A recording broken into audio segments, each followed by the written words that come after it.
Charlie Dickens, Chapter 60, entitled Blackpool. Charlie looked up and he could see the tower in the distance, and it was magnificent. And he could also see the sea and the beach, and it was almost too much for him. And he twisted and turned in his seat so much that his mum had to tell him to be still. He thought that he could see people inside the tower, but they looked like little ants from a distance. But as they got closer, he could see that they were indeed people in hats and coats, and they were moving up and down inside the tower in a lift. He was even more astonished, and he couldn't wait to get there.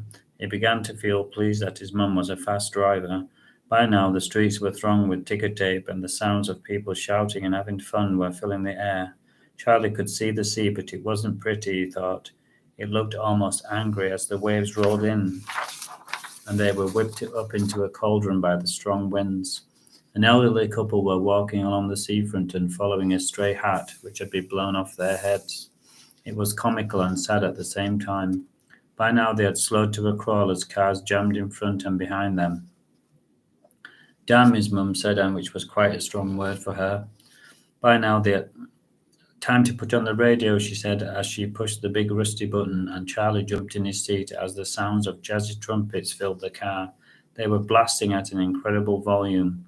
Quickly his mum turned the station after the sounds of crackling static. At last, soothing piano music brought them back to earth, but it didn't last long.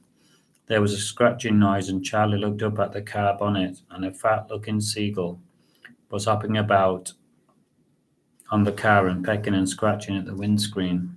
It had something hanging from its mouth in a laconic way, like a matinee. It looked like a matinee idol with a cigarette, but it wasn't a cigarette. It was a worm, and it wasn't a worm. It was a crinkly chip.